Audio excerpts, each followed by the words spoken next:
At 9:42 that morning, I became a multi-millionaire. By 10:18, my marriage was already over. And standing outside my husband's office door with our 5-year-old son sleeping against my shoulder, I realized the money wasn't the most dangerous thing I was holding.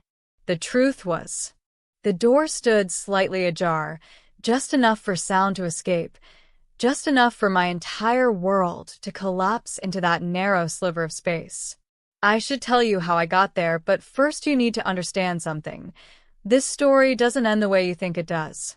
It doesn't end with screaming or broken glass or dramatic confrontations in parking lots.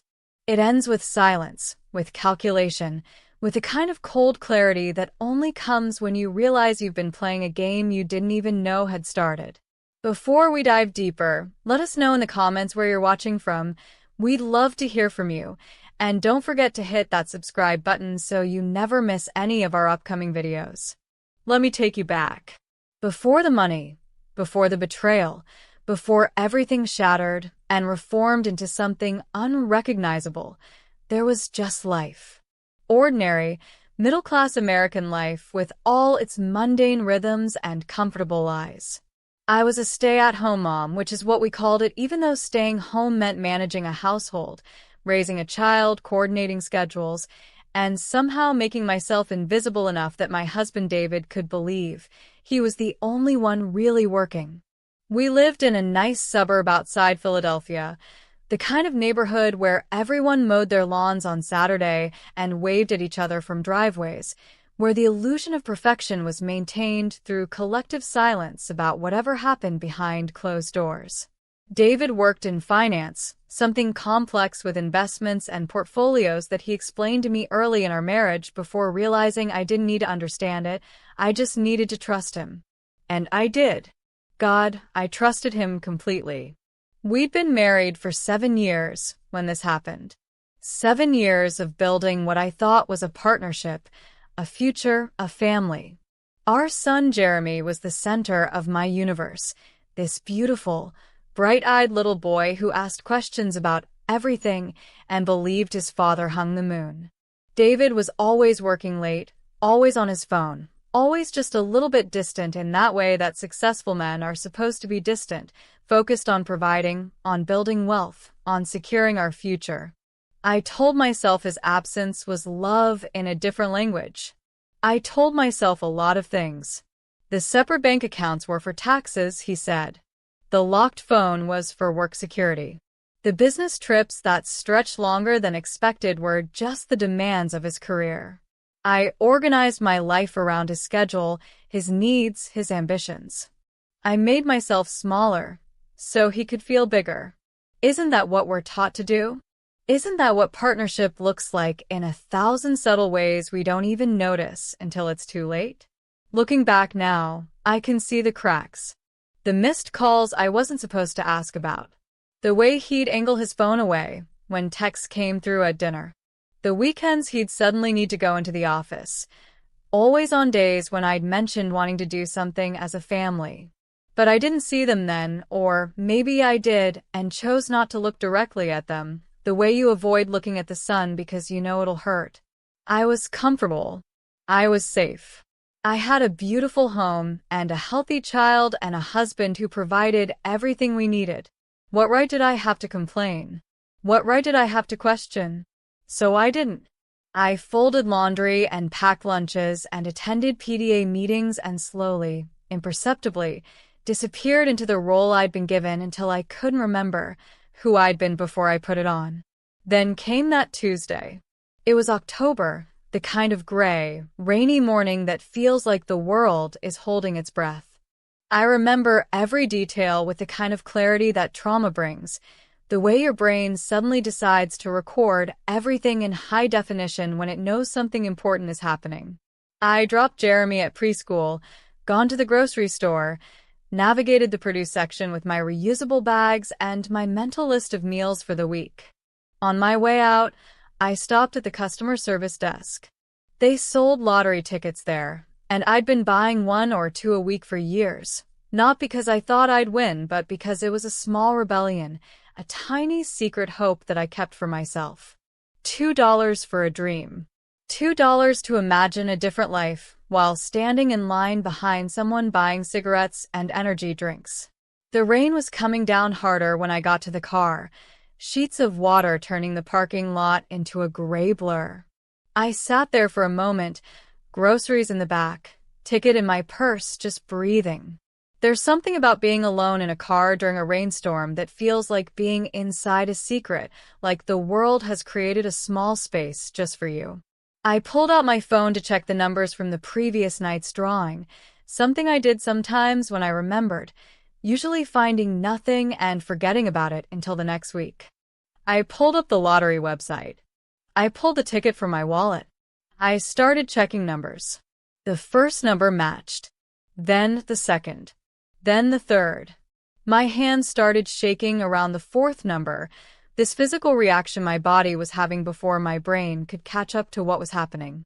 Fifth number. Sixth number. Powerball. I sat there in my car in the grocery store parking lot, rain drumming on the roof, staring at my phone and the ticket and back at my phone, and I couldn't breathe.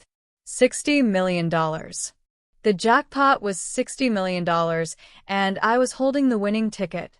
I checked again, and again, and again. 7 times I checked those numbers, convinced I was misreading something, that the rain was distorting the screen, that this couldn't possibly be real. But it was real. It was real, and I was shaking so hard I had to put both hands on the steering wheel to steady myself. The first thing I should have felt was joy. The first thing anyone would expect me to feel was joy, excitement, relief. All those bright emotions that come with sudden wealth. But what I felt was something different, something I couldn't name right away. It was like the ground had dropped away, and I was falling, but I wasn't scared. I was just falling and suddenly seeing everything from a completely different angle. I thought about David immediately. I thought about driving to his office, about walking in with Jeremy, about surprising him with this impossible news. I thought about how his face would look, about how we'd hold each other, about how this money would change everything for us, for our family, for our future. I sat there for maybe 20 minutes, just breathing, just letting it settle into my body, this new reality I was suddenly living in. Then I started the car. Then I drove to pick up Jeremy early from preschool, signing him out with shaking hands while the receptionist asked if everything was okay. Then I strapped him into his car seat, his little rain boots leaving puddles on the floor mat, his questions about why we were leaving early washing over me like white noise. Then I drove to David's office, this glass tower downtown where he worked on the 14th floor, where I'd been maybe 3 times in 7 years because his work life and his home life were separate. He'd always said boundaries were healthy. Jeremy fell asleep in my arms in the elevator, that sudden drop into unconsciousness that small children do, complete trust that they're safe, that the world will hold them. I held him against my shoulder, feeling his warm breath on my neck, the weight of him solid and real, and I thought about how this money meant he'd never worry about college, about opportunities, about any of the 1,000 anxieties that come with raising a child in a world that costs too much. The 14th floor was quiet when I arrived. The receptionist's desk was empty, a note saying she'd be back at 1 o'clock.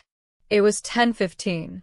I walked down the hallway toward David's office, my footsteps silent on the industrial carpet, Jeremy's weight shifting slightly as I moved. His office was at the end of the hall, corner office with windows overlooking the city, the kind of space that signaled success and power, and all the things he'd worked so hard to achieve. The door was closed, but not completely. There was a gap, maybe 2 inches, just enough. Just enough for sound to travel through. Just enough for me to hear. I heard her laugh first. A woman's laugh, low and intimate, the kind of laugh that doesn't happen in professional conversations. I heard David's voice, muffled but recognizable, saying something I couldn't make out. I heard movement. I stood there in that hallway with our son sleeping on my shoulder and $60 million in my purse, and I understood. Not just understood, but saw with complete clarity. The way you see the solution to a puzzle the moment before someone tells you the answer. I didn't need to open that door wider. I didn't need to confirm what I already knew. I stood there listening, and something inside me that had been sleeping for 7 years woke up cold and clear and absolutely focused. If you're still with me at this point, comment "I'm still here." I want to know who's really paying attention. I didn't cry. I didn't scream. I didn't push open the door or demand explanations or make a scene. I did something that surprised even me. I started calculating. I calculated how long I'd been standing there. I calculated how to get back to the elevator without making noise. I calculated what this meant, what I now knew, what I was holding in terms of information and power and leverage. I heard more sounds from behind that door, sounds that confirmed everything, sounds that should have broken me but instead sharpened something in my mind into a blade. I turned around. I walked back down that hallway. I got in the elevator. I drove home with Jeremy still sleeping, with the lottery ticket still in my purse, with my marriage already over even though David didn't know it yet. What they didn't know, what David and whoever was in that office with him didn't know, was that I already had something they couldn't touch. I had $60 million, and I had knowledge, and I had time. I had the advantage of silence, of patience, of being underestimated. I drove home thinking not about betrayal, but about strategy. I drove home thinking not about my broken heart, but about Jeremy's future. I drove home and I put my son down for his nap, and I sat at my kitchen table, and I made phone calls. Not to David. Not yet. To an attorney first, a family law specialist whose name I'd seen on a billboard and who somehow had an opening that afternoon. To a financial advisor second, someone recommended by the attorney, someone who specialized in protecting lottery winnings. To the lottery commission third, to understand the process of claiming the prize anonymously if possible, of setting up trusts, of keeping this quiet until I needed it to be loud. I acted normal when David came home that evening. I made dinner, asked about his day. I listened to him lie about meetings and conference calls and difficult clients, and I smiled and nodded and felt absolutely nothing. He didn't notice. He didn't notice that I was different, that something fundamental had shifted, that the woman setting his plate on the table was not the same woman who'd driven to his office that morning. Why would he notice? He'd stopped seeing me years ago.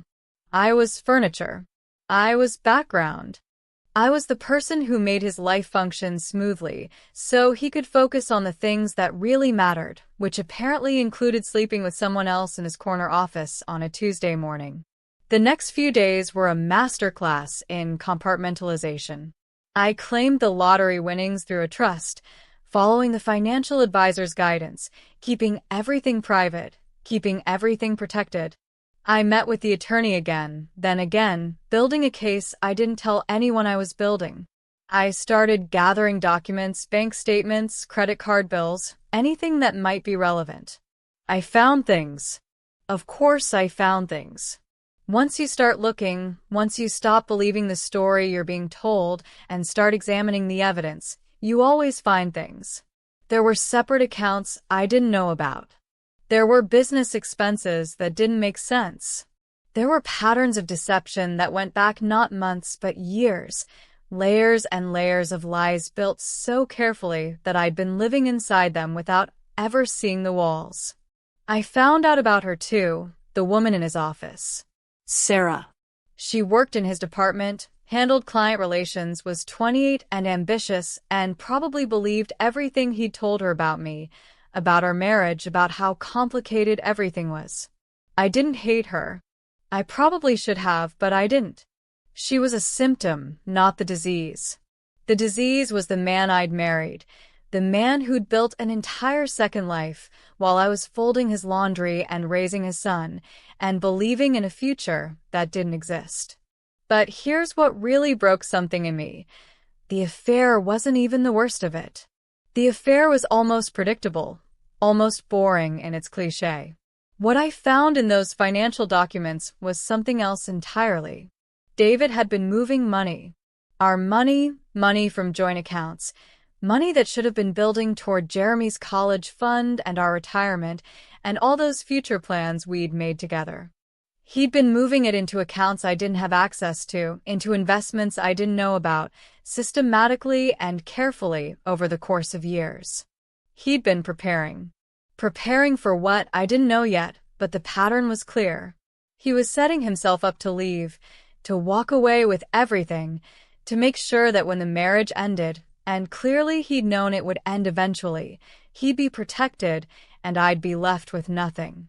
The prenup we'd signed, which I'd barely read because I was so in love and so trusting, had loopholes he'd helped write. The house was in his name. The cars were in his name. Everything was in his name except the debt, which somehow we shared. That's when I realized the affair wasn't the real crime. The real crime was the theft. The real crime was the years of systematic deception, the way he'd positioned himself to take everything while making me believe we were building something together. The real crime was the way he'd made me complicit in my own erasure, made me grateful for scraps, made me feel selfish for wanting more than the role of supportive wife and invisible mother. I sat in my lawyer's office looking at spreadsheets and bank statements, and I understood that I'd been married to someone who saw me not as a partner, but as an obstacle to be managed, a problem to be solved, a liability to be minimized. But he'd made one critical mistake. He'd underestimated me. He'd assumed I'd never look, never question, never wake up. He'd assumed that by the time I figured it out, it would be too late. I'd be trapped, powerless, dependent. He didn't know about the $60 million. He didn't know that the balance of power had already shifted so completely that everything he'd carefully planned was now irrelevant. He didn't know that while he was preparing his exit strategy, I was building something he couldn't touch, couldn't access, couldn't take. The money was in a trust. The trust was ironclad. My son was protected. I was protected. And I had time to decide exactly how this was going to end. I waited 2 weeks before I said anything. 2 weeks of normal dinners and normal conversations and normal life while I put every piece in place. I filed for divorce on a Wednesday, had the papers served at his office while I took Jeremy to the park. I didn't want to see his face when he realized. I didn't need that satisfaction. What I needed was for everything to be already done by the time he understood what was happening, for all the legal machinery to already be in motion, for him to be the one scrambling and confused and powerless for once. He called me 17 times in the first hour. I didn't answer. He came home that evening wild-eyed and angry, demanding to know what was happening, what I was doing, how dare I. I stood in our kitchen, the same kitchen where I'd made thousands of meals, where I'd packed thousands of lunches, where I'd slowly disappeared into domestic invisibility, and I looked at him like he was a stranger. Because he was. He'd always been a stranger. I'd just been too naive to see it. I know about Sarah, I said quietly. Jeremy was at my parents' house. We were alone. I know about the accounts. I know about all of it. He tried to deny it at first, then shifted to anger, then to justification, cycling through every manipulation tactic with the desperation of someone watching their carefully constructed world collapse. He told me I was overreacting. He told me every couple goes through rough patches. He told me I should be grateful for everything he provided. He told me I'd never make it on my own, that I had no skills, no income, no future without him. He told me I was making a mistake I'd regret for the rest of my life. I let him talk. I let him rage and justify and threaten and plead. I let him exhaust himself with words while I stood there silent and unmoved, and when he was finally done, when he was finally quiet, I said the only thing that mattered. I want you out of the house by Friday.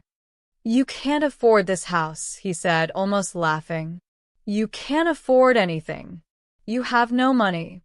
I smiled then, not with joy, but with the cold satisfaction of someone holding all the cards. I have enough, I said. I didn't tell him about the lottery. I wouldn't tell him about the lottery. That was mine, Jeremy's, our future that he had no claim to and no access to and would never touch. Let him do the math later. Let him wonder how I was surviving, how I was managing, how I'd slipped through his fingers so completely. The divorce took 8 months. 8 months of lawyers and mediators and courtroom procedures. 8 months of him fighting for everything while my attorney calmly presented evidence of hidden accounts and financial manipulation and systematic deception. The judge was not impressed. The judge was particularly not impressed when it became clear that David had been preparing to leave, that he'd spent years positioning himself to take everything, that the betrayed wife sitting quietly in the courtroom had been the victim of calculated financial abuse. I got the house. I got full custody with minimal visitation. I got a settlement that was fair based on what he thought I knew about our finances. I didn't mention the lottery. I didn't need to. I'd already won. Sarah left him 3 months into the divorce. Apparently being with a married man losing everything in court wasn't as appealing as being with a successful finance guy in a corner office. I heard through mutual friends that she'd been horrified to discover he'd told her we were separated, that she hadn't known the full extent of his lies, that she felt used and manipulated. I almost felt sorry for her. Almost. Mostly I felt nothing. They were both just characters in a story that was no longer about them. Here's the part that will surprise you. I didn't keep all the money. I kept enough for Jeremy's future, for a college fund and security, and the kind of cushion that meant he'd never have to compromise himself for financial stability. I kept enough for myself to start over, to go back to school, to build something that was mine. And the rest? The rest I put into a foundation.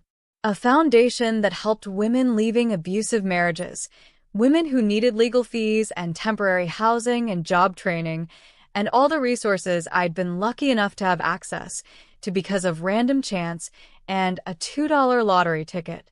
Because here's what I learned. The money didn't change me. It gave me the room to stop lying to myself. It gave me the space to see clearly. It gave me the power to make choices instead of accepting the choices made for me. But it didn't make me a different person. It just revealed who I'd always been underneath all those layers of compromise and accommodation and self-erasure. I was stronger than I'd known. I was smarter than I'd been given credit for. I was capable of survival and strategy and starting over at 34 with a child and a past and a future that looked nothing like what I'd imagined but felt infinitely more real. Jeremy and I moved to a smaller house in a different neighborhood, not because we had to, but because I wanted distance from that old life, from the woman I'd been in those rooms. He adjusted faster than I expected, the way children do when the adults in their lives stop pretending everything is fine and start being honest about change. He sees David every other weekend, supervised visits because the court had concerns, and I don't talk badly about his father because that's not my job. My job is to show him that people survive things. My job is to show him that you can build something real from wreckage. My job is to make sure he grows up understanding that love shouldn't make you smaller, that partnership should be additive, not subtractive, that trust is earned and maintained through consistency and honesty and showing up. I think about that morning sometimes, standing in that hallway with $60 million in my purse and my son in my arms and muffled sounds coming from behind a partially closed door. I think about how that moment could have destroyed me, should have destroyed me according to every narrative we're told about betrayal and heartbreak and women scorned. But it didn't destroy me. It clarified me. It burned away everything false and left something harder and truer and infinitely more valuable than money. People ask me sometimes, when the story comes out in pieces at dinner parties or school pickup conversations, if I confronted him that day, if I burst through that door and made a scene and demanded answers. And I tell them the truth. Silence was the smarter move. Silence gave me time. Silence gave me power. Silence let me build an exit strategy while he thought I was still sleeping. In the movies, the betrayed woman screams and throws things and falls apart. In real life, sometimes the betrayed woman goes very quiet and very still and starts making phone calls to lawyers. Would you have done the same? Would you have walked away from that door without looking? Would you have waited weeks before saying anything? I don't know. I don't know if I made the right choices, or if there even are right choices in situations like that. I only know I made the choices that felt true to who I needed to become, to who I needed to be for my son, to who I'd always been underneath a marriage that was slowly suffocating me. The money was never the point. The money was a catalyst, a plot device, a cosmic joke that gave me options when I needed them most. But the real win wasn't the lottery. The real win was standing in that hallway and choosing calculation over emotion, strategy over spectacle, long-term justice over short-term satisfaction. The real win was walking away from a man who'd spent years making me invisible and building a life where I was finally, devastatingly visible to myself. There's more to the story. There's always more to the story. There are late nights when Jeremy asks questions I'm not ready to answer. There are moments when I miss what I thought I had, even knowing it was never real. There are complications with the foundation and logistics with co-parenting and days when I'm so tired I can barely function.